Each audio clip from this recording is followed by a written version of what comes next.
G'day folks, my name's Josh. I'm one of the senior training guides here at 00Seven Jet Skis. Now you're about to have a lot of fun out on the water, but before you do that, I'm just going to go through a few rules and guidelines to make sure you return from today's adventure in one piece. Jet skiing is a high impact extreme sport, and the activity can result in serious injury and/or death. We're going to give you guidelines to avoid any injury or serious incidents, but once we push you away from the dock, you are responsible for your own safety. You are in control of your own watercraft at all times and must acknowledge this before we go out on the water.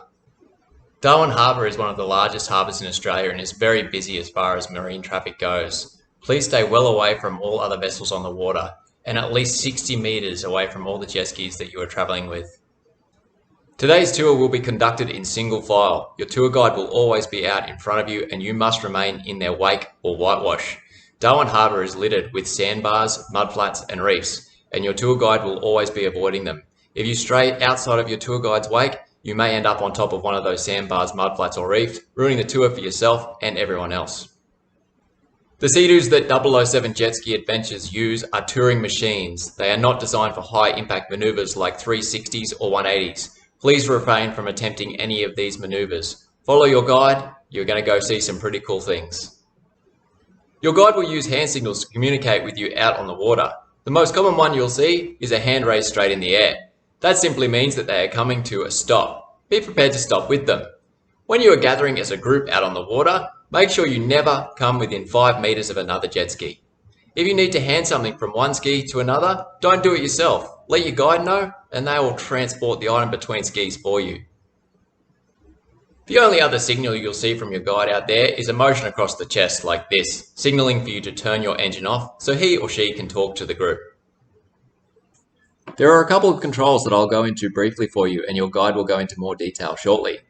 The most important part of your jet ski is your tether cord. This connects to your life jacket and if you are ejected from the ski or fall off, it will pull off the machine, killing the engine, allowing you to climb back on.